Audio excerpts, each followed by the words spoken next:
इसके लिए चंद्रभूषण को कई बार अपमान भी सहना पड़ा।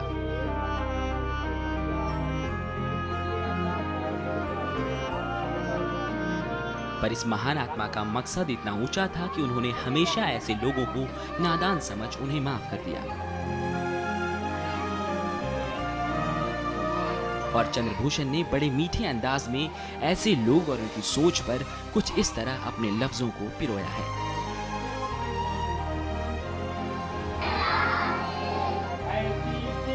चंद्रभूषण की सोच और उनके काम के बारे में जानने के बाद कई लोग अब इनके साथ जुड़ने लगे हैं और वो इनके इस काम में उनका हाथ बटा रहे हैं।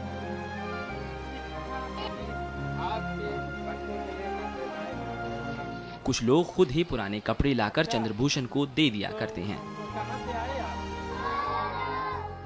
चंद्रभूषण अपनी पूरी जिंदगी ऐसे बच्चों के भविष्य को बेहतर बनाने में लगा देना चाहते हैं।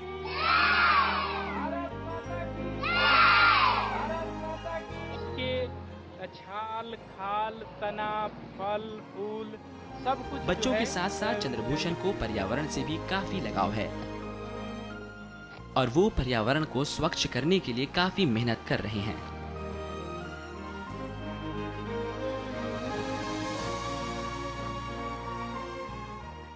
अपना सब कुछ छोड़कर निस्वार्थ सेवा करने वालों को हमेशा ही गलत नजरों से देखा गया है, पर ऐसे लोग हर मुश्किल, हर परेशानी को कबूल कर अपने मकसद को पूरा करने में लगे रहते हैं। गरीब बच्चों की पढ़ाई के साथ साथ चंद्रभूषण लोगों को पेड़ लगाने की प्रेरणा भी देते हैं और अपने इस पैगाम को लोगों तक अपने लोक गीतों के जरिए बड़ी कुशलता से पहुंचा रहे हैं। आपको ये सब कुछ बताएंगे बस एक छोटे से ब्रेक के बाद।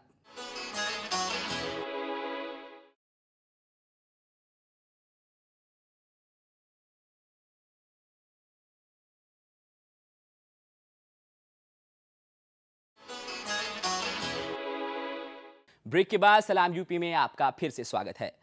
कंधे पर माइक और बैग में कुछ पौधे लिए हर सुबह अपनी मोटरसाइकिल में सवार चंद्रभूषण निकल पड़ते हैं लोगों तक अपना एक पैगाम लेकर।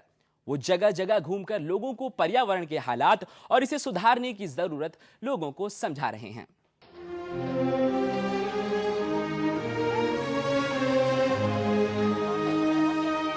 इरादे कुछ कर गुजरने के, दुखों को कम करने और फिजा में बाहर लाने के।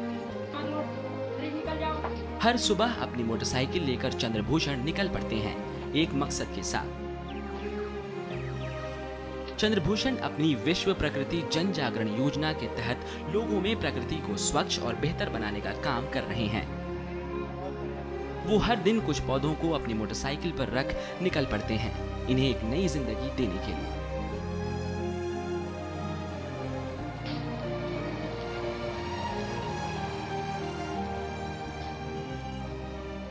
चंद्रभूषण जगह जगह घूमकर लोगों को बदहाल मौसम और बिगड़ती फिजा के बारे में जानकारी देकर उन्हें पेड़ लगाने की शिक्षा दे रहे हैं। लोगों को पौधे देकर वो उनका उत्साह बढ़ाते हैं और उसकी देखभाल करने की सलाह भी देते हैं। फलदार पेड़, छायादार पेड़। ये जब भी कोई व्यक्ति जो है मनुष्यता की ओर कदम बढ़ाएगा तो वो यही करेगा, क्योंकि वो मानव मानव के संबंध को पहचानेगा तो एक दूसरे के पोषण का काम करेगा, एक दूसरे को शिक्षित संस्कारित बनाने का काम करेगा, एक दूसरे को स्वस्थ सुखी रखने का काम करेगा। तो यही इसी भावना का जागरण मेरे अंदर हुआ और मैं अपना पूरा जीवन जो है ऐसे लोगों की सेवा में, और मुझे बहुत ऊर्जा मिलती है, मुझे थकान नहीं होती है और अब मुझे बहुत लोगों का प्यार दुलार मिलता जा रहा है। अपनी इस मेहनत से चंद्रभूषण ने लगभग 40,000 पेड़ लगा दिए हैं और जल्द ही 1 लाख पेड़ लगा देना चाहते हैं।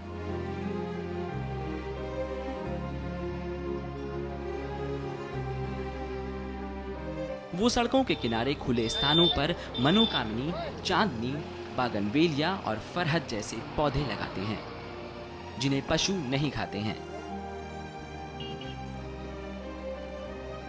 वहीं दूसरी ओर पार्कों, अस्पतालों और कब्रिस्तान जैसी जगहों के आसपास वो पीपल, बरगद, गूलर और महुआ जैसे छायादार पेड़ लगाते हैं। अब इसको खोदिए।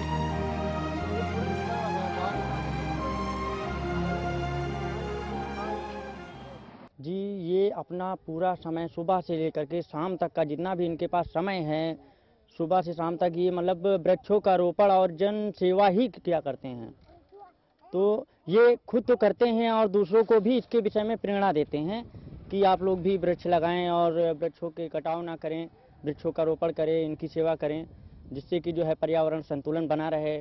शुरू में तो जब लोग नहीं पहचान पाते हैं आपको तो थोड़ा भला बुरा कहते हैं, और चूंकि समाज में इसी तरह की प्रवृत्ति ज़्यादा जागृत हो गई है, स्वार्थी लोग धीरे धीरे ज़्यादा होते जा रहे हैं।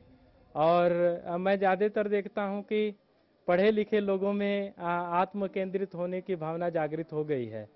तो ये जो है गलत शिक्षा संस्कार के वजह से हो गया है। लेकिन आदमी मूलतः बुरा नहीं है, तो उसे अगर सही ढंग से समझाया जाए तो वो समझने को तैयार है, करने को तैयार है। और मैं ये मानता हूँ कि हम लोग अगर अपनी बात को ठीक से पहुँचाएं तो समाज भरपूर योगदान करने के लिए तैयार है। ऐसे काफ़ी लोग आने चाहिए जो कि इस स्कूल को आगे बढ़ाएं, क्योंकि आप देख रहे हैं कभी कभी यहाँ पे पीने का पानी भी नहीं रहता है। तो कुछ ऐसे लोग आने चाहिए जो लगाएं, कुछ पीने का पानी की व्यवस्था करें बच्चों के लिए। और काफ़ी लोगों को आना चाहिए इनका साथ देने के लिए सर का, जिससे कि काफ़ी स्कूल खुलें और आगे बढ़ें। बहुत ऐसे कई बच्चे हैं, ऐसे कई इलाके हैं जहाँ पे बच्चे अभी भी स्कूल नहीं जा रहे हैं, तो वहाँ पे भी खुलने चाहिए ऐसे स्कूल जहाँ पे बच्चे आके पढ़ें। तो कुछ जो वॉलंटियर्स हैं वो रोज़ नहीं आ पाते हैं, कभी कभी आते हैं, और हम अभी खाली हैं इसलिए हम अभी आ रहे हैं, रोज़ आ रहे हैं। चंद्रभूषण की एक और खास बात है, और वो है उनके लोकगीत। ये अपने काम और अपने पैगाम को लोगों तक इन्हीं लोकगीत से पहुंचाते हैं। भैया आव पौधा लगावे हमार भैया, हमार भैया, हमार भैया, आम जामुन कटहल नींबू अमरूद लगा। ये अपने काम और अपने पैगाम को लोगों तक इन्हीं लोकगीतों से पहुंचाते हैं।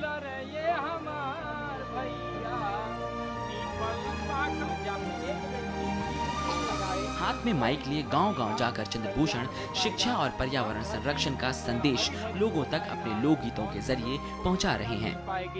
पशुओं को रहने का स्थान मिल पाएगा और पूरा मानव का कल्याण होगा। चंद्रभूषण की ये कोशिश रंग ला रही है और वो हजारों लाखों जिंदगियों को बदलने में कामयाब हुए हैं। चंद्रभूषण के इस जज्बे और नेक इरादे को हमारा सलाम। इनका अंदाजे बयां बेशक बहुत ही जुदा है। बड़ी आसानी से चंद्रभूषण अपनी बातें लोकगीतों के जरिए लोगों तक पहुंचा रहे हैं। चंद्रभूषण ने आज अपनी बातों और काम से कई लोगों का दिल जीत लिया है, चाहे गरीब और बेसहारा बच्चों को पढ़ाने का काम हो या पर्यावरण को बेहतर बनाने का।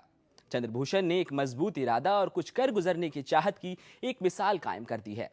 ऐसी हिम्मत और जज्बा रखने वालों को किसी शायर ने बहुत खूब बताया है, उम्मीदें जमाने पर हमारा बसर नहीं होता, हम तो उम्मीदें जवां करते हैं। सलाम यूपी का ये सफर यहीं तक, फिर मुलाकात होगी किसी एक बहादुर, मजबूत इरादों वाले और हिम्मत भरी उड़ान रखने वालों के साथ। नमस्कार।